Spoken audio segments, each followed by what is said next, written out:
So, Adam, 2 nights in a row, we're recording our podcast. So, there's a lot of Doctor Who talk. I don't know how much we have left in us, but we have to talk about Dot and Bubble. Yep. Dot and Bubble. I mean, this is our second time this season of doing two consecutive nights Yes. of recordings. This is becoming a habit. I don't know if it's the healthiest habit for us to get into, but we definitely have a habit right now. It's not for lack of desire of wanting to record the episodes, in Right. that, not that we're putting it off or we're being lazy. It's just life. Life gets Right. in the Yep. way. We're old. Yep. We're Yep. too old to live on fine time. And Oh yeah. yeah, we wouldn't we wouldn't be I allowed mean, there. can you imagine 2 hours of work? We're Two old. We have hours of work a day? kids responsibilities. So yeah, podcasting, as much as we love doing it, doesn't always, hit the top of the priority list. So we kind of have to, fit it in where we can. So apologies to those that like to hear reviews right after an episode is aired. We're a couple episodes behind, but we will try to get caught up a little bit better now that Oh I yeah. think our schedules have cleared up a bit. But we'll see. Yeah, I mean, because the last episode of Doctor Who is end of June. Yeah, That's as long as the rest of the month is open for you. I know it is for me. Then hey, we're going to be on top of it. Once we there hit you July, go. though, things get a little wild, but All we'll right. make it through Well, June. let's talk about Dot and Bubble. Uh, Talking about the details of this episode, we have this one obviously featuring the 15th Doctor and Ruby. 15th. Says the main enemy is man traps, which Yeah, I guess is the official name for these things, but I don't think they ever say that in the episode. right.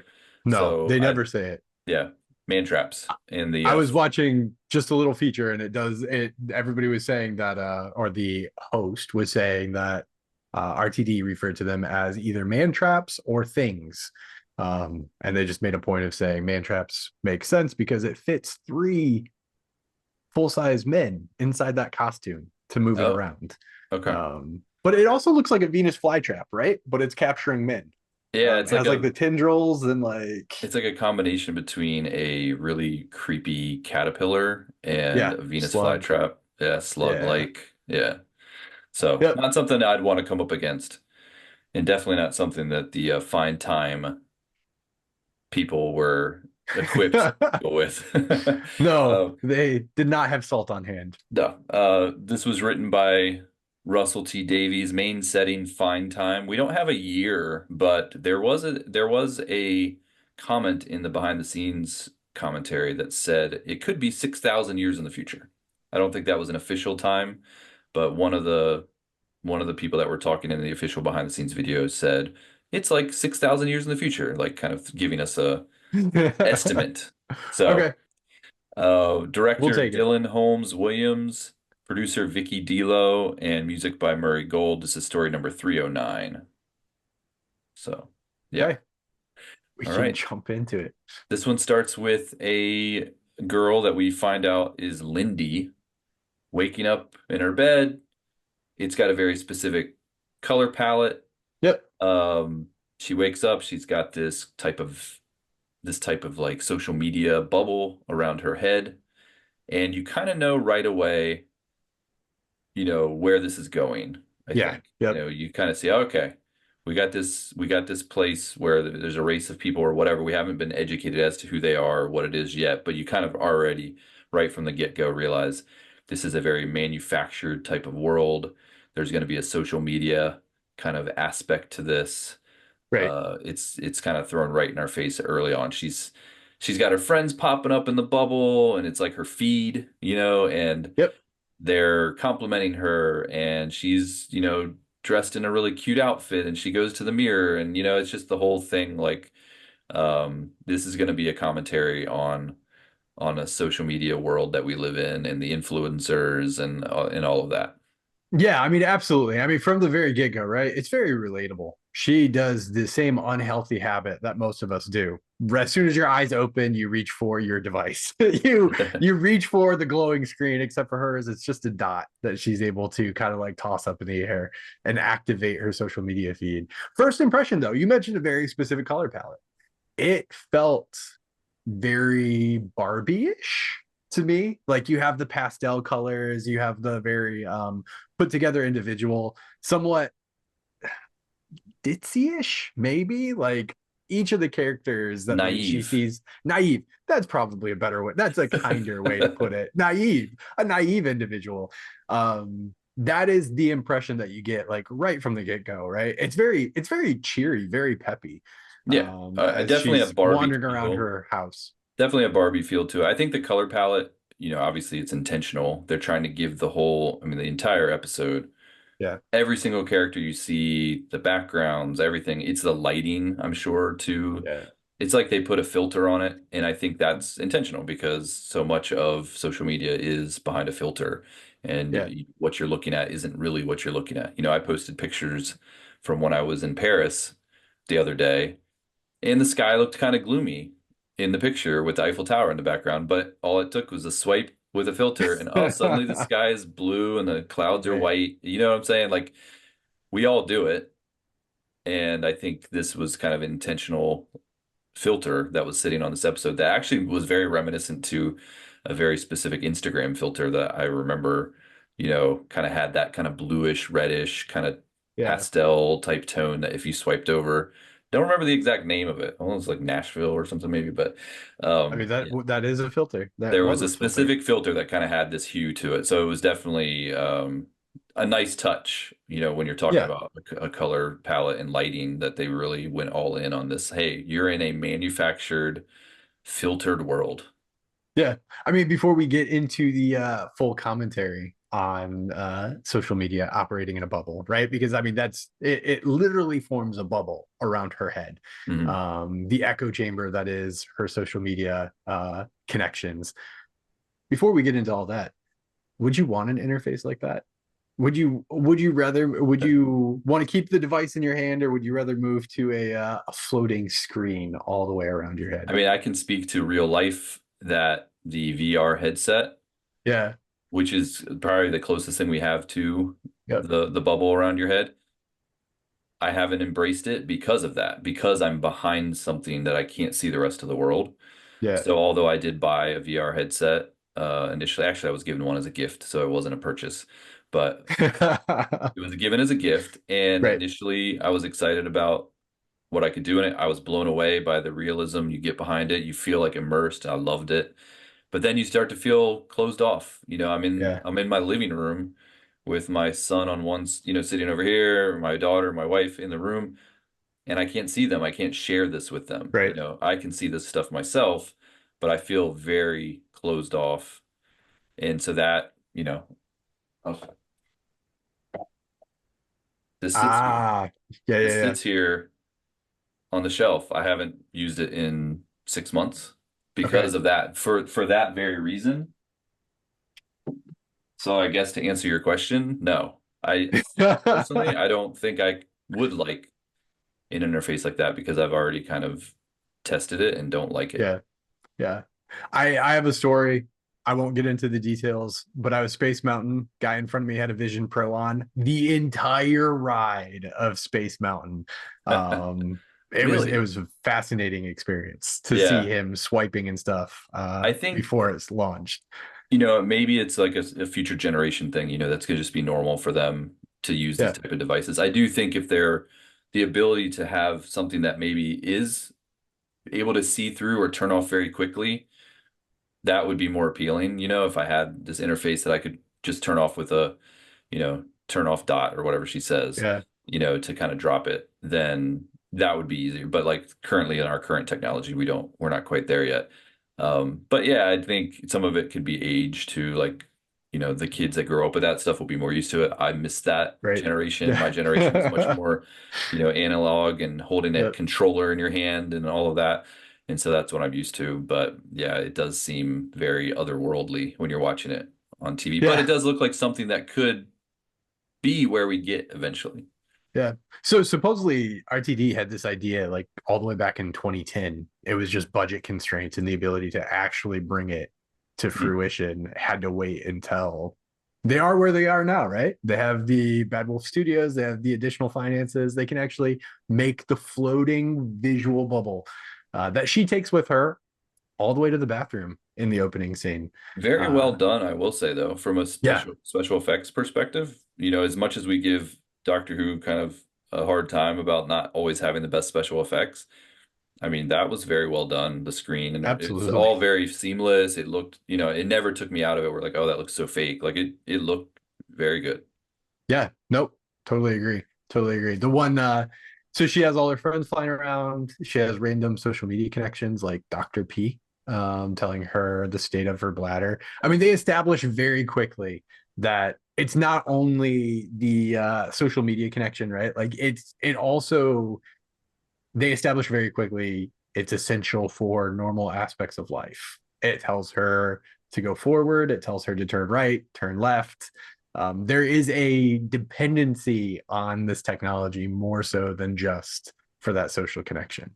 Right. And that plays out in this episode big time as far Yep. as the dependency on this and how these people really don't know how to function without it, which causes their demise That's yes. in a lot of ways. But that she does get in that even in that initial sequence, the doctor does pop in. He's figured out a way to kind of pop in and he's Yeah. warning her of this danger, but she quickly dismisses him like, okay, this is someone I don't know. Right. So she dismisses him and then you kind of see before it goes to the opening credits, you see her walk by and you can kind of see off on the side that monster kind of hang out on the side that she's just completely not aware of because she's in Yep. her bubble. Right. Yep. And that's, I mean, that is essentially the rest of the story, right? That's, I mean, that is in a nutshell. That's just the extent that this story plays out. We have her going about daily life in Fine Time, a city that where everything is happy 100% of the time. We learn a little bit more context about what life is like in Fine Time.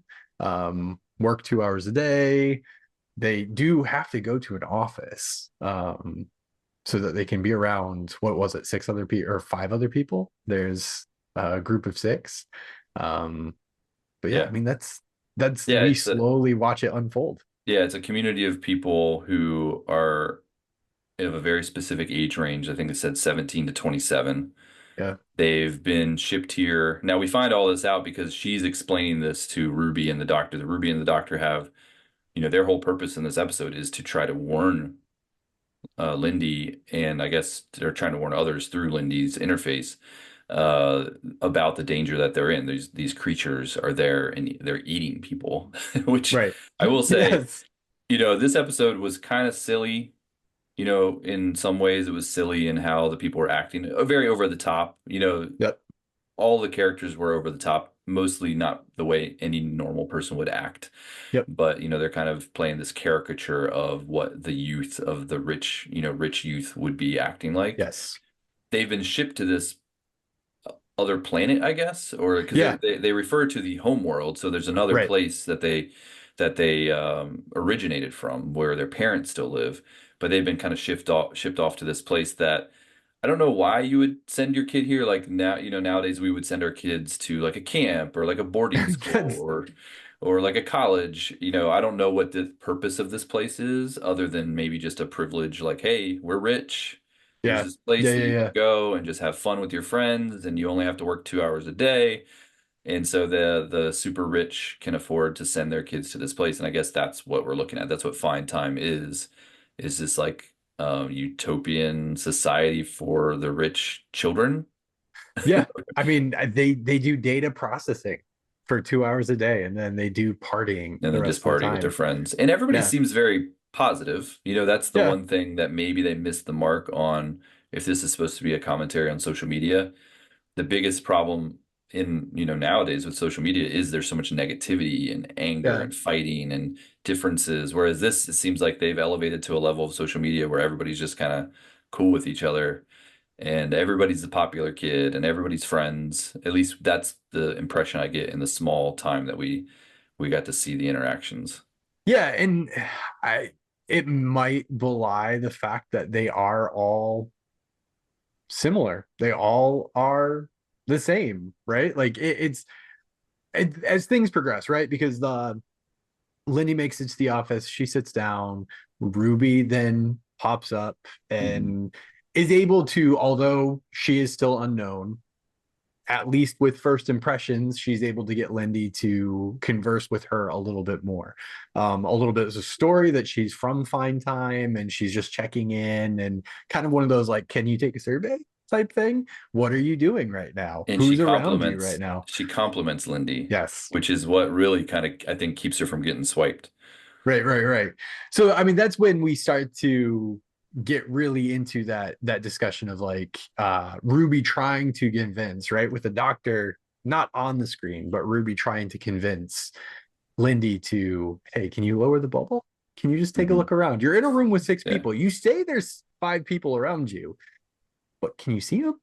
Yeah. Yeah. Can you, yeah, if you can't, and if you can't drop the bubble, at least try to look through it. Because there is, it's not like, a VR headset where you are, Right, enclosed. You can kind of see through it to an extent if you look through the right space. And so she does kind of peek through and see something weird's going on, but she can't really see it clearly. So she does ultimately drop her bubble and is exposed to the fact that literally the guy that's supposed to be working next to her right. is being eaten alive by this creature, which, like I said, it's silly in a lot of ways, but at the same time, it's like very horrific Oh yeah, that these people are, we're kind of making light of it, but they're being eaten alive. right, It's terrifying. right. So It does such a good job of kind of playing it off, right? Because I think even Lindy, and I do think there's something about the characters to unpack there, because it's their refusal to recognize what's really taking place. And whatever your view might be, however you might have heard it described, a lot of times people talk about social media as being a sense of escapism, right? Like you are drawn to your phone, it hits you the dopamine dump that you get from logging in, and it helps you to escape from the reality of what you actually see around you. And that's exactly what Lindy does. Like, she wants to retreat back to the bubble. She wants to turn on Ricky September and listen to his glorious song and watch him shake his hips to the music. She wants to engage with her friends. She wants to escape from the reality of what's around her. And it is that sense where Ruby, at least at this point in time, is really trying to convince her to, no, you really do have to pay attention to what's around you. Like, yeah, it might be horrific, but that's actually something you need to be concerned about. right. And there's probably some commentary too on, the coddling of children and, how they aren't prepared for the realities of life in a lot of Oh ways, yeah. especially when you talk about wealthy people and kind of how they give their kids everything. And so when their kids are faced with some sort of a challenge, they don't know how to handle it. And so we have that, really personified in these scenes where she's like, yeah, there's this thing that I should be afraid of, but instead of getting up and running, she kind of just goes back into her bubble Yep. because she really doesn't know how to run. We No, find no, out yeah, we find that that, out. once they say, hey, drop the bubble, let's get out of here, and they're trying to, tell her how to get out, and she literally runs into the desk and can and Yep. runs in, she cannot even walk in a straight line without having very specific instruction. Yeah. So yeah, it's it was kind of funny, but it is kind of true, when we do too much sometimes for our kids and they don't learn the lessons. Right. And we've talked multiple times over, I mean, multiple seasons, but this one especially, that there's these cultural conversations that take place throughout Doctor Who. And there's these things that are very on the nose. I think this one is, to me, this one is like one of the more blatant things, because the entire episode, this isn't just a small conversation that takes place in Space Babies. It's like the entire episode, very on the nose, very front end center. The bubble, the inability to function outside of social media, the or technology, your desire to escape into technology, the list goes on and on and on. But they do it in such a way that it's cringy comical. Like, it's lighthearted enough that I don't know how you felt. I wasn't necessarily rooting for Lindy. On the other hand, I was kind of rooting for her. Like, I wanted to see some positive outcome. I didn't want to see her get eaten, but Right. I don't know if I was necessarily rooting for her because of all the way that they kind of couched everything throughout the entire episode. Yeah, I was definitely rooting for the Doctor and Ruby more than I was rooting for her. Like I was rooting for them to be able to help her.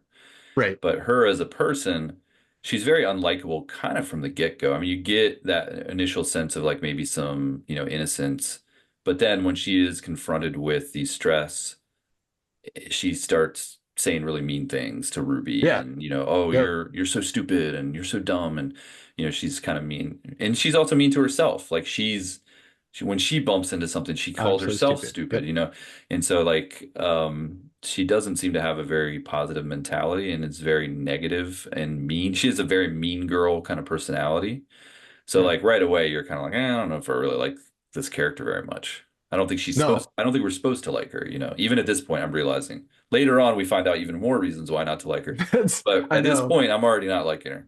Right. It, I don't know. It kind of started out as one of those characters that potentially you could see her as redeemable, right? Like you could see maybe there being some positive outcome at the end of the episode. We'll get there. That doesn't Growing. Yeah, happen. you could see the potential where maybe Right. she starts out as this kind of mean girl character and then because of the help she's getting from the Doctor and Ruby that she maybe grows. Right. There's there's definitely that facade though, right? Like because once you get below the immediate surface, to your point, she is somewhat cruel mhm. um, to herself, even that inability to cope when the world around you starts falling apart, the stress starts to creep in. When you can't escape, what do you do at that point? But the doctor does find his way into the conversation, right? Like she doesn't shut him out. Ruby invites the doctor in, and Lindy's all thrown off because I thought I blocked you. And Mhm. doctor's like, you can't block me, babes. I got a You got the Sonic. Sonic. The Sonic lets him do anything. Yeah. He can do whatever he wants. But they finally convince her to leave the building, right? Right. She gets out Yeah. on the street. And she's confronted with the monster, a different one probably, in kind of the elevator area. Oh yeah, Wasn't yeah, sure yeah, exactly yeah. if it came out of the elevator, but she it does, she gets right up on it. Like the thing is like basically eating her, and then she is able to back off and escape. And that's where the doctor's starting to be like, wait, what's going on? Like, why is it not eating everyone that has the Right, opportunity to eat? Like, it's letting certain people go. And there's the mystery of, okay, did you? And it comes up throughout the episode, like, what's different about you? right. Did you drink something different? Is there something, like that type of stuff that he hasn't figured out yet exactly why it's choosing, certain people. Did you have any theories? Not really. No, I was No. kind of, I mean, I figured, the reveal would be, I was interested to see what the reveal would be Yeah. because, yeah, there wasn't anything super obvious about her or any of the others that were getting eaten or not getting eaten that kind of made them stand out. So no, I didn't really have any theories at this point. I was just along for the ride. Tell me the story. What's Yeah. going on? Yeah. Yeah. Yeah. Yeah. Yeah. I mean, she hides in the corner. Once she gets out on the street, right? She gets past the creature. The doctor has all his, why is this happening? Why not you? She gets out on the street. Other people are getting eaten. Other people are getting avoided by the monster that Lindy's able to see them everywhere now. People are getting eaten in their bedrooms. They're banging Yeah. on the windows and they get sucked into the man trap. Ultimately, Lindy's like, "Hey, Dot, I need to hide." So the Dot directs her to a hiding place in a corner, and that's where the stress of the episode for Lindy picks up because the battery is starting to die. Yes. And she thinks that they're from the wild woods, Yeah. which she informs us that is the surrounding area around. It's almost like this fine time is like a compound in some Yep. ways. And there's this other area outside that is shielded and it's like kind of like the forest, the woods, the wild areas that haven't been tamed on this planet yet, I guess. Um, Yeah. yeah, so she knows that, or she thinks that might be where these creatures have come from. She also kind of talks about a little bit more details about the town, which we've already talked about as far as who's there. But the mummy paid for it, and Mommy. mummy, just happens to be Susan Twist, Twist. Susan She's Twist. back. So we get her again. A little different though this time because now we actually have the doctor recognizing Yes. who she is. Like at least recognizing that he's seen her before. Hey, this is the face that was in the ambulance. Ruby also says, "I've seen this person before." She doesn't say specifically where, but we know Ruby's seen her a few Yeah. times. Yep. So so this is the first time we've gotten like a recognition that she's shown up more than once. But that's kind of where they leave it. The other thing too that's interesting about this appearance of her is it's the first time her character has a relation to an existing character. So she's Okay. not just Yep. some random person in the crowd or some random person making tea, some random hiker. This is a specific character with a name who is Yeah. related to, is the mother of Lindy. So does that change kind of your view on who Twist might be? I don't know if it necessarily changes who Twist might be. I think more than anything, the fact that the Doctor and Ruby recognize her, that confirms that she actually is more than just a fun hat tip every episode. Yeah, She's not just there's a that purpose. person. Right. There's a Yeah, purpose for why she's there. The fact that they are calling her out during the episode now. But again, like depending on your theory, your go-to theory, whether it's personal or whether you're part of a group theory that people are coming up with, um, it depends on who you think she is. And I don't know if that necessarily matters whether she has a relationship with an existing character or not. It's all just a giant but if simulation. she's a god, If she's a god, right? she has a kid like But if she's a god, she can convince a kid that that she. she is their parent. Like Yeah, yeah, right, it's yeah. magic. Yeah, she could do anything. Yeah. So yeah, I think it was interesting. I do think the differences in how in her appearance here feels more intentional.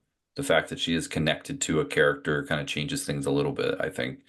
But yeah, in the end, we still don't really know what the significance of this character is or how important she's going to play into things in the future. And so the doctor is basically telling Lindy, "Hey, I think I can help you guys escape. Like whoever's left of your friends, they pull up the friend group. We have Gothic Paul who has already been a little like, hey guys, something's going on." I know, right? He knew before everybody else. And a bunch of her friends have already been eliminated, but the doctor's basically like, "Hey, the rest of you, like, there's these conduits. If you can get to them, then I have a way out. Like, I can help you guys escape." And then like you referenced her batteries dying before the doctor can give her the most specific instruction. He kind of tells her Right. where to head, but then she doesn't Yeah. really know exactly where to go. Yep. Yeah, Yeah, and it dies, and you have that the greatest fear of everybody is needing to find your way someplace, and your true. GPS goes out. You I've been there. cannot find your way around. It is terrible. Yeah, The stress. my phone died once when I was trying to go somewhere I didn't know how to get there. And it Yep. was like, yeah, it is. There's this moment of like almost panic, like Great. how terrified you're. Like, oh no, I'm lost. I mean, easily you could stop Oh somewhere, yeah. charge your phone. Like, there's an easy way to figure everything out. But in the moment, it is very like kind of the anxiety hits when your phone Right. dies and you need it for Right. something. Yeah, I don't know whether I could walk straight It's or like a whether I friend. could turn. Right. Or like Um, you leave your phone at home. Or I had my phone yep. stolen once when I was traveling, and suddenly the next 2 days I didn't have a phone. And it's like this weird, like, oh, there's a companion that's missing. There's something I need that's not there. Yeah. So yeah. Lindy ends up finding her way to the general direction of where she needs to go, and then she's confronted with an alleyway that's packed with man traps. And this is one of those like promotional images that we saw at the very beginning of the season, or before the season began. And one thing that we did point out was the pop of colors, which is funny because now that we watched the entire episode, seeing that the entire episode is filled with all the colors. Oh, did we note Um, that? yeah, we noted That's the funny. the very peculiar shade of blue I don't that remember was what I say. everywhere. I literally don't like. I don't remember what I say on these things. So anyone that I'm could call me out for being like contradictory, like, hey, that's not what you said last week. Like, yeah, you're probably right. You're I don't right. remember what I say. No, that's. I mean, I think I particularly was like, oh, that's Ruby right there, because it was blonde hair and Yeah, yeah, standing yeah, in the alleyway, yeah. and I You think could. I might even said that they were like what's the classic villain that starts with a Z, the Zygons. Oh yeah, Um, they yeah, looked I think I Zygonish. Yeah, Yeah, I think there I was thought there were definitely. some Zygons from the air. Anyways, uh, You could say who else is there? she came up against a gauntlet of man traps. Yes, She a has to get gauntlet. through. And then we have, I don't know why I want to call him like Ricky Springfield, but it's Ricky September Ricky September. shows up here, who turns out to be kind of a heroic, dashing, cool dude. He's Oh not, yeah. you see him in the initial video where she's like watching him and he's dancing and like the song's playing and you're kind of like, oh, this cheesy dude, Yep. influencer, kind of vibe, and you feel like he's probably pretty hollow and hates his life. But you see it, and he's a well put together. He kind of does the thing with the whole influencer thing, but it's not his priority in life. Right. He knows how to take down the bubble. He reads books. You find out, and he's also very smart. Calm. He calms her down. So you're like, oh, Yeah. now there's a character in this world that I can kind of root for. He's kind of a cool Right. dude. Yeah. Could so would you say that he is Doctor-ish? Doctor-ish. I He mean, fills the role of the doctor in this episode for Lindy. When the yeah, doctor that's is a good not call out. present, Ricky September is kind of there as that dashing debonair, take you by your hand, get you to run. Come with me. I Uh, promise I will save you. Yeah. yeah, Yeah. shields you from the horrible things so that you can't see them. I guess I didn't think And about that, but yeah, he is kind of a fill-in for the doctor in some ways, at least in this moment. Lindy is immediately drawn to him, right? Like, I mean, prior to that, she mentions that she was drawn to the social media side of it. She's his follower, and he's like, yeah, hey, you follow me.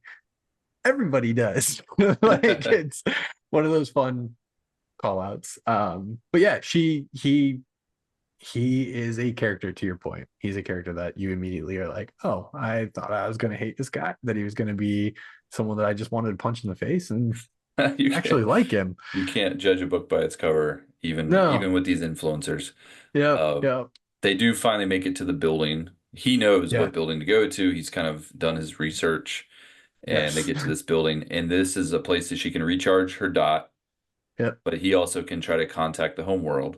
And he's like, hey, the homeworld, they're gonna come save us. Once our parents find out about this, no big deal. Well, then he sees the video feed and sees like the homeworld has been absolutely demolished, I guess, Yep. by these same creatures. And Ow. That's I the one thing that struck me about these things is they don't move quickly. Like if you were just disconnected from technology, you could very quickly outmaneuver these things. And yet when they show Homeworld, there's like one on the top of the building, like the leader. triumphantly over the entire city as it burns in rubble. Yeah. I Um, kind of thought it was a commentary. Now, if you take the homeworld out of it, but you just say, find time. It was kind of a commentary on how helpless they were and how helpless they allowed yeah. themselves to be, that something like this could defeat them. Because I mean, you're you right. literally had to walk into it. If they had weapons and banded together, and they could have easily defeated these things, I think. But it was Right. more like they just were so helpless and just so caught up in their little bubbles that they can't even walk straight. So how are they Right. going to be able to fight against anything, even something that can't really do much other than, slowly, Right. come toward you, or you've come into it, like, so yeah, I thought that was, intentional. Now, if you try to also have that logic for the home world of people that Homeworld. probably are a little bit more prepared and should be able to defend themselves, then yeah, how did they do that? But Right.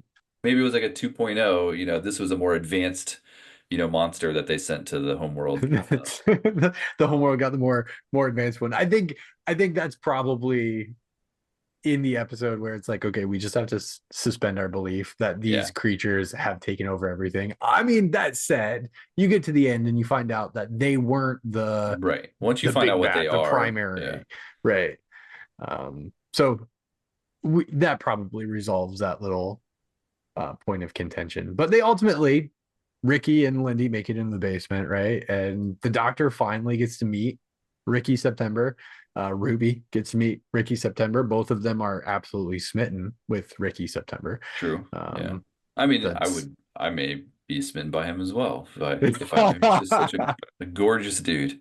I will say, I just want to point this out though, because they did make it to the basement, but she really navigated stairs really well for someone that She didn't know how did. to walk. Yeah, she She's learned how literally to like walk really quickly. going quickly down the stairs and stuff like, well, she learned pretty quickly on how to move her feet. But Yeah. for story purposes, they can't have her, taking too long to get down the stairs. No, it would have been hilarious if she would have just taken the header off the stairs, but that probably would have thrown off the rest of the I episode. did like her line when they walk into that kind of underground area and she's like, "This is so manual." I thought that Yes. was a clever line, and he's talking Yep. about how people used to have to work, and make Yeah. money and in that. So I thought that was a fun little I aside. mean, but we also just totally skipped over the fact of like another situation where that was her first hug, right? Oh Space yeah, babies were like, oh, first hug. Now we get oh to yeah, Lindy. Oh, like first hug.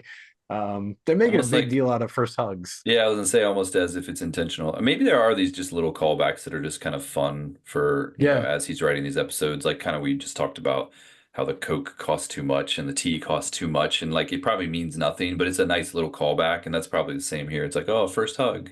We've yeah. now seen that a couple times. Hmm, I mean, interesting. you probably it right. Like there's the intentionality and then the importance of it. Right. It most definitely was intentional. Some of these things have to be intentional, but are they Right. important? Probably not. Yeah. That's intentional versus importance. Yeah. Unless the Um, doctor ends up saving the world with a hug at the end, right. and then Oh, we'll be like, oh, that's why the hugs were. that's Ruby's mom just needed a hug and everything would be so much better. Um, yeah, and then like the holding of the hands and Ricky's like, "Oh, I'm sorry." And she's like, "No, I like it." Like just some of those other things, fun interactions. I mean, again, there's other things to unpack there, but yeah, from there they make it to the home world, technology, basement, manual, Dr. Ruby Smitten, hey, pulse codes, right? Because the door is locked. It requires the entering of two digits every how many seconds? They had to enter the Five. two digits every 5 seconds, two more Yeah. digits, Right. 100 different times, 100 So different times. Ricky was pretty confident about doing it. He's very familiar with these things because he reads books, Yeah. and he's doing that while she's talking to the doctor. The doctor's now putting together, okay, who's died so far? What's the Yes. difference? And then we get to the point of like, oh, these things have a list. If they have a Right. list, then they must not be a natural thing that came from the woods. They're like a created thing. So then he kind of Yeah. puts it all together. Number one, they're killing people off alphabetically. So that's why How did that strike you? that's what Once they I were was like, fine "Oh, with it. the big reveal, it's alphabetical I was order." fine with it because it was something I wouldn't have predicted. And it was like, okay, once you realize it's an AI computer type thing that's creating Yeah. them, then you think, okay, that's the way a computer would think, kill things off Here's a list, kill them off Yeah. alphabetically. So that actually didn't bother me. Um, the Yeah, so he kind of realizes that it's alphabetical, plus they've been created by the dot Yes. system, I guess, that the whole reason that he surmises that they, created these things to kill kill the humans is because it got tired of them. It's Right. basically it's an AI, it's been listening to them nonstop, and Yes. it's just basically like, I can't take this anymore. Right. Yep. So I'm going to eliminate them. And so that's basically the purpose of these creatures, which have now eliminated most of Fine Time, all of the homeworld. And Right. I guess it's the AI's big plan. So along with the commentary on social media and the dangers of that, now we also have a little bit of commentary on AI and the fact that it could eventually take over and want to kill us all. I mean, it's the classic AI trope, right? Like, oh, in order to save the world, we have to get rid of the world's greatest threat. I guess that means all humanity needs to die, right? Like the logic leaps that we always say AI and computers are going to take, where it's like, oh, you want us to promote this? Well, you're the greatest detractor from that. So let's go ahead and get rid of you. This one is a little bit more straightforward, where it's just like, no, you're just annoying. You You're drive annoying. me Yeah. crazy. If yeah. The So um the doctor does refer to the dot as an anti-grav kind of whatever. yeah, He doesn't say anti-mav, right, which right. hey, that they kind of broke from Mavity for They the did. first time. Now there may be a reason for that, but I'm as a fan of the Mavity joke and the fact that they were continuing with it. I'm a little sad that this may be the end of it. Either that or maybe just the writers didn't catch Grav should be Mav. But Yeah. yeah, I mean, it also, I saw someone comment on this. I can't for the life of me remember who it was or if it was just a random tweet. But they also called out that uh Tennant's doctor also referred to it as gravity until Donna was like, what did you say? And then he's like, oh, Mavity. So it's like the because he said it wrong. doctor, Yeah, right? The doctor remembers what it was, I guess, to some extent. So maybe he was just going through it real fast and he referred to it as anti-grav as opposed to anti-mav, and Ruby just didn't happen to call him on it. I mean, Um, it does make sense that they would kind of run the course for that joke because if I mean, yeah, if 5 seasons from now, if they're still right. calling it Mavity, like new viewers are gonna be like, what the heck? Like, Right, oh yeah, exactly. it does make sense that eventually they would kind of phase that out. But Yeah, I mean, from this point forward, though, the dock kind of goes crazy, right? It's she recharged its batteries, so it has full batteries to fly around the room as Ricky's like, no, no, you enter the numbers. I got this one. I'm gonna baseball bat it with this I'm gonna bar. baseball bat this thing. Yeah. It in the I think what sets it off is basically because it's been found out. The doctor Right. is like, Yep. "Hey, this is what's going on." And then all of a sudden he's like, "Well, I guess if this thing now wants you dead, it doesn't need to wait for the monsters to kill you. Right. It can just kill you itself." Now, I don't really understand at this point when you have Ricky, kind of stopping the thing, and then she's trying to get in there, and she gets the codes through, and then she's like, "Oh, it's open. Like I'm gonna go." And he's like, "Okay, go. Like go save yourself," kind of thing. But then the dot goes over to kill her, and then she just throws him under the bus. I mean, this is the moment where we have a couple moments. We have this one and another one that's coming Yeah. that are really kind of tell you who she is, and basically she's like, "Hey, don't kill me." His real last name starts with a C, so you Right. should have Yep. killed him already. Now, I don't really understand why the AI would care at this point. Why it has to continue, oh, Right. alphabetically, I need to go back to C first. Yeah. He's at this point, you kind of figure the AI can kind of go rogue. It's You've already made a list. since its plan, is to just kill Right. everybody. But, following the order of kill, I guess it has to go kill him first, which allows her to escape, Yep. so horrible. This dude just Oh, literally saved her life and is the yeah. nicest guy and probably the only good person on this whole planet. And then he dies in a very horrific way. I mean, the thing literally just like blows through his Oh, yeah. skull. Yeah, I So was actually really surprised the amount that they showed of that, right? Like they don't show it direct on. So you don't no, see the yeah, impact and stuff like that. But you do see either it's the red light of the dot coming through or it's a slight like poof of blood. Like there is in that moment of impact, it's very clear it's very what just clear what happened. happened. Yeah, the Yeah, thing went through his skull and out the back of his great. head, so essentially kind of getting shot in the head. Yeah. I mean, like you said, it's not clearly shown, so it's not uber violent, but just the implication of it Oh yeah. alone is violent. And Yeah. yeah, I mean, Doctor Who. If you scroll back through your memory of all Oh yeah. the ways people have died in Doctor Who, it's not a first for someone to Right. die violently, but it was kind of shocking. Like, oh, Oh especially when it's yeah. a character you have learned to like, who Yep. is very heroic, and you're kind of like, oh wow, this is the way he ends. Like that's kind of messed Yeah. up. And I think intentionally so. And it is to your point, it helps us to in this moment start to understand who Lindy is. Because up to this point, right? Like as soon as she sees Ricky September in the alleyway and they make their way through, this is where you start to get that sense of, oh wow, she can learn. Like she can change. There is some redeemable quality to her. And that's kind of like even in those moments where I was like, oh, she can run now. You were like, oh, she can move down the stairs. I'm like, oh, change is happening, right? Like she comes into contact with Ricky September, positive influence. She can now function without technology. But in this moment, you really do get past that surface level of this person who, whether we want to call or go out and say it or not, personifies the doctor in this moment, right? He's taking her by the hand, rescues her. She trusts him wholeheartedly from the very first moment, fully aligned with him, and she's willing to throw this person that she was in love with under the bus at the drop of a hat. If she's willing to do that to someone that she supposedly is 100% on board with, just imagine what she's going to do to other people that she didn't like from the very beginning. Yeah. She's a superficial mean girl, and now we Yeah. officially know that she is. Yep. Yeah.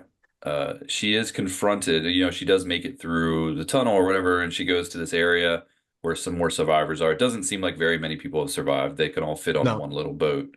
Right.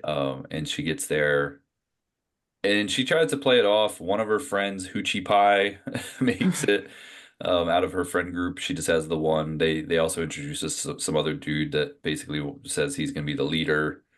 And We then don't have titles yet, but if leader is one of those, I'm I'm just going willing to to go take for it. it. Yeah. Yeah. Um, and then the doctor and Ruby kind of confront her, like, hey, Yeah. yeah, nice to see you, but where's Ricky? And then she kind of lies about, what all went down. The doctor is wearing the same outfit as he wore in a previous episode. So that's a first. Um, He's this is also the outfit that we saw all the pictures of. yeah. Um this was the outfit that we thought was going to be his main outfit, right? It's like the So plaid, the maybe he orange. does. Maybe. Maybe it is Maybe his. this is his kind of core, maybe this will be the one that shows up in more episodes than others. We'll see. So yeah, we'll see, but that was a first. Um, but yeah, so the plan of these people is like we're gonna go get on this little boat. We're gonna go out into the wild woods and try to conquer the land as like, like our ancestors did and settle the Yep. land and be pioneers. The chances of them, with their lack of skills to be able to survive very long is pretty small. And so then the doctor's kind of like, hey, why don't you guys just come in the TARDIS with me? I Yeah. can save everyone. And this is where we get kind of I guess you could call it a twist, because this is something Yeah. that had been subtly hinted at, I think, throughout the episode. If you were paying attention, you kind of at least would question certain things like, Oh oh, yeah. but when it gets to this point, it's like they very clearly change their demeanor Yeah. when they're communicating with the doctor. And then it's like, hey, we're not going to go with you. Like, you're not like us, man, Yeah. and you start to realize pretty quickly, like, wait, they don't not like him because he's somebody they haven't met before. They're clearly just racist people. Yeah. And there's no ifs, ands, or buts about that is the reason Right. why they don't want to go with Right. him. They drop terms like, he's talking about the doctor or talking about the TARDIS and how it's bigger on the inside. Oh, and they say something about voodoo and Right. Yep. that kind of stuff. You don't want to be, don't stay too Contaminated. close to him. You'll be contaminated. So it's like this very backwards view of, race, kind of Right. the not trusting people from another race. So yeah, it was, I will admit, I did notice throughout the episode kind of the fact that there were only white people. Yeah. And I thought that was odd, but I thought it was more a commentary on, hey, this is supposed to be the rich elites, and they're sending their kids. And so it was almost like a commentary on that being, that's the upper class, and that's why they're all white, you know. Um, I never thought of it because they didn't really clearly act as if they were racist, but I guess they didn't really have the opportunity to because Right. they're only around Yep. other white people. But then when you look in retrospect on kind of the way that they were treating the doctor when he would show up versus maybe the way they were treating Ruby, Right. like, okay, they were dropping little hints and seeds of this being kind of ultimately um, a people that didn't like him because of the color of his skin. Yeah, and I think I think that's important to call out those subtle hints that show up throughout the episode, right? Like there's I think on first watch, it is one of those things where it's like, where did this come from? But going back and reviewing scenes of the episodes with the doctor's first appearance, she just like offhand dismisses him. Whereas Ruby, I mean, yeah, slightly different approach, but she's not as dismissive immediately. She doesn't immediately go for the block. Though, yeah, just the subtle interactions throughout, they are there. And then you add to it the whole echo chamber, people that are only like you. That's everybody looks the same, everybody acts the same, everybody believes the same. There's no dissension, there's no divisiveness because everybody is identical. We all have the same worldview, we all have the same identity, so on and so forth. It makes this one less of a twist. It still is shocking, right? It is still something that it, it does catch you off guard. Um, it Yeah, does. it does. And I think maybe purposefully. I think they were Yeah, trying to be as subtle as they could with the dropping of the little hints. That way it would hit you pretty hard at the end, where it's like, whoa, like not only is this girl just like a mean rich girl, but they also just are really racist, like really racist. Like not right. just Yeah, like, no, you are offering us, to save our lives, and we will not go with you purely because of the color of your skin. And the doctor is obviously affected by that in how he yeah, reacts. He's kind of like, I don't care. I don't even care that you're racists. right. It's already been revealed now that they are, and he's still wanting to save them. And he's still, so he kind of has this big reaction. He yells. We get another crying doctor. I think this doctor is just gonna Yeah, have that as part of his personality when he has emotional moments. He gets that big tear streak down his yeah, face. Um, but yeah, it was kind of, and then you get Ruby, she's kind of crying because she sees his reaction and all of that. So yeah, it was just, it does kind of like, whoa, that escalated quickly. Like that's not where I thought this episode was going. yeah. And that's essentially the note that it ends in. And I will just taking a small step back, like the way that Gatwa delivered, right? Like he's off screen vast majority of this episode. And then when he is on screen, he's sequestered to a little little bubble. Um, but his his visceral reaction in this final scene, it was so well done. The way that he acted in this moment, the passion, the fury, the Spit hurt, flying. the spit that flew, and then even Ruby, just that. I mean, I feel like a lot of people have been in that situation where it's like you're hurt, but not hurting to the extent that someone else is hurting, and you don't know necessarily how to approach or even like what to do in that moment. Just the subtle like hand on the doctor, the sadness that's displayed, the hand on the doctor, and then she just like turns away and walks away. But the doctor walking to the TARDIS, yelling still, like slamming his fists. Um, it carries a lot of weight with very little dialogue in those last final few moments. You don't need it because it's all on Gatwa's face. Another callback is that they do take some pot shots at religion. They do call back to the idea of, she realizes that her home world has been destroyed. Her mummy is now dead, Yeah. but it was Yep. like, oh, she went to the sky and everything's Yep. okay.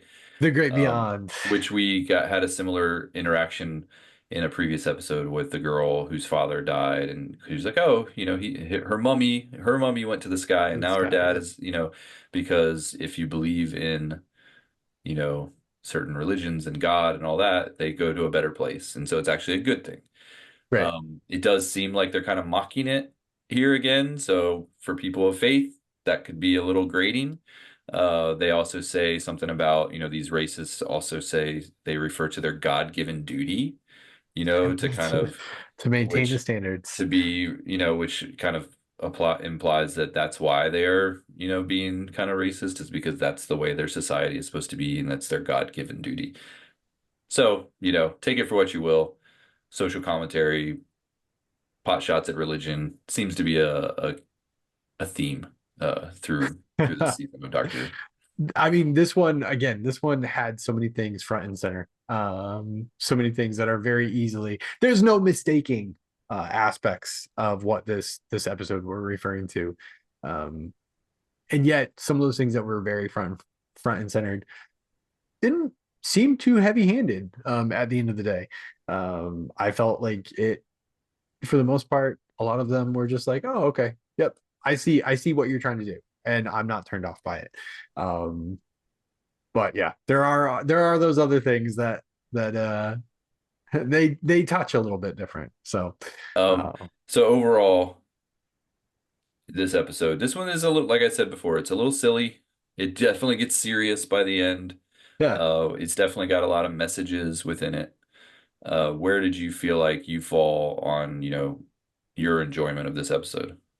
So this is one of those episodes that like if you would have told me about it before I watched it, told me about it to a greater extent before I watched it, I think I probably would have been like, okay, this is going to be a clear miss.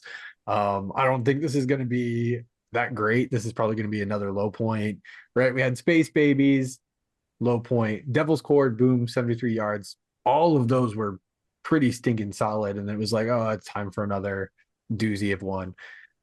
I feel like this one keeps pace with the rest of the season. I don't think I would put it above 73 yards. Um, but I feel like it is probably on par with Boom. I think it's a solid story told creatively. And despite it being Dr. Light, I still feel like the Doctor has an impact on the episode. It felt very Doctor Who-ish to me. Oh Maybe yeah. a callback to 2005 Doctor Who in some aspects of it, but I enjoyed it. I thought it was good. Yeah. No, I agree. I thought it was well done all Yeah, across the board from a visual perspective. I thought the acting for the most part was really good. Even just like the fun little like all the different friends that she had and kind of their overacting actually worked in right. this situation. Sometimes overacting doesn't necessarily work in Doctor Who, and I complain about it, but in this case, it actually made sense. They were almost playing these kind of caricatures, and Yeah, you know, um, so I enjoyed that. I thought the technical aspect of it, even the commentary on the message they were trying to get across. Sometimes whatever, like I roll my eyes at some of that stuff, but in this one, I thought, yeah, it's fair. Like it is a big, problem in our yeah, current society and how much people rely on, social media for that, instant gratification and, kind of how we kind of the viewing the perfect lives of other people and expecting yeah, that to be the way our life should be and all of that. And there's a lot of other messages too, but that's the one that maybe hit home the most for me in this one. So yeah, I thought it was overall every element, for the most part, I enjoyed. There were little nitpicks I would have with it, but overall, I thought it was another solid episode, which this season so far has been pretty good with that. I haven't like other than Space Babies, I've really enjoyed most of it. yeah, And it's not perfect, and I've already said that that I'm still getting used to this doctor. yeah, Even that, and I know you enjoyed the acting at the end. I actually kind of felt like it was a little much. It was kind of a little bit overacting in that moment, and maybe the dramatic ending didn't match the lightness of the rest of the episode, and maybe that's why it threw me off. yeah. But I'm still getting used to him as the doctor from a personality perspective. I mean, from the point in time that Ricky September takes a dot through the forehead, the tone The tone changed. dramatically Yeah, shifts. I should have been ready for the. Dramatically shifts. That is Um, true. That is true. So yeah, I thought overall it was another good one. So yeah, yeah. they're doing a good I mean, job. we have three left. The next one is Rogue, which I don't know if there's like early reviewers or what, but I've seen so many statements of like this is going to be spectacular. Like it's going to be the best episode of the season. Oh really? People Hmm. are already riding high Interesting. on this episode. So I'm excited to see if Rogue lives up to expectations. But that is where we're going next, right? Jonathan Groff Groff. Yeah. of Hamilton fame or Hamilton and Hamilton Frozen fame. fame. Uh, Frozen fame. Yeah. So yeah, that he's one of the bigger names that have been announced as guest stars. So that'll be interesting, at least from American perspective. Yeah.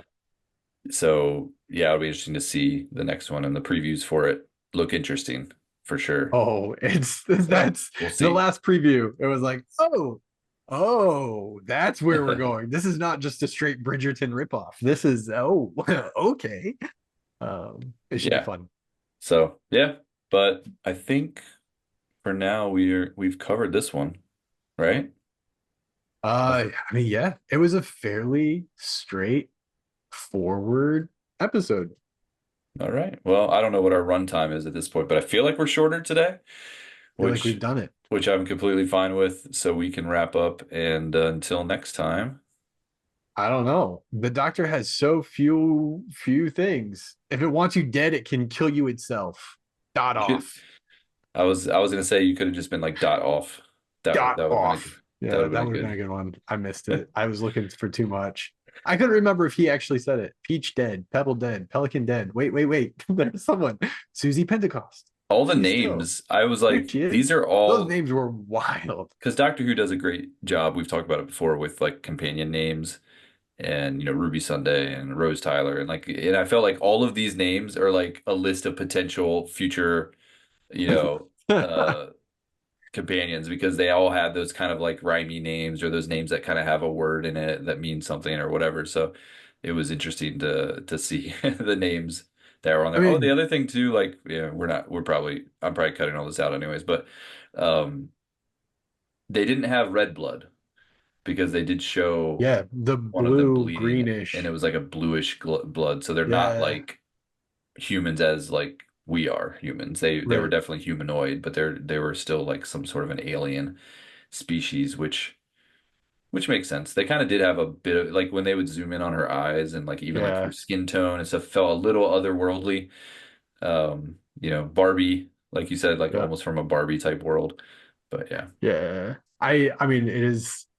I mean, I guess that's why Ruby Sunday fit in perfectly when it came to names because like all their names were And that was the other thing I strange. was gonna say that's ironic is that as much as they didn't accept Ruby and the Doctor, and especially the Doctor that we find out at the end why, if just on the surface, like the type of people that these people were, I feel like Ruby and the Doctor would fit right in. Oh yeah, Just like oh yeah, the style and like the right. bubbliness and like, I'm Yeah, like they could just blend in, with this kind of rich crowd. They kind of have that vibe, this yeah. I don't know if you could see if you took like previous companions, like let's say Bill and Capaldi in this situation, they would just Oh yeah. not look like they fit in, No, right? Like no. Yeah, whereas Ncuti Gatwa and Millie Gibson, they kind of have that rich kid yeah. vibe, and they all dress. I mean, even the way they're dressing is, I mean, the shoes they wear probably cost $500. Right. Like so they kind That's of, it's almost a little bit of a commentary on yourself in some ways, yeah, which to her credit, when in the behind the scenes stuff, Millie Gibson does say how clever the episode writing is because she's like, yeah, that's how we are. Like that's how, a lot of us yeah, are. And so they're calling it out themselves. yeah. So, but yeah, I thought That's that was a little bit of irony in that, I think. I so another thing, I didn't want to call it out because it's definitely not an original thought by me. But something I watched, they were like, there are these things that RTD has thrown in to as far back as the Ninth Doctor. Like using the name Jimbo, it's just like a go-to throwaway name for RTD. Hmm. So like the robot in Blue Yonder, Wild Blue Yonder, was named Jimbo. There's a scene where Nine calls a random spider robot Jimbo, and then in this episode, Lindy says, "Hey, where's Jimbo?" Hmm. For one of her friends' names. But then they're also like N55. 55 is a number that RTD throws in all over the place. Hmm. So 55th Plaza, her shirts Oh were yeah. from 5-5. And then like throughout some of the other episodes that RTD has written back through the seasons, 55 like shows up. It's not important, but again, like it is intentional. Like he just has these random things that he throws in just for kicks and giggles. Um, but Yeah. yeah, I think those are fun. Like the fact that there are these things that he just weaves in and they don't mean anything. It's just what he wants. Yeah.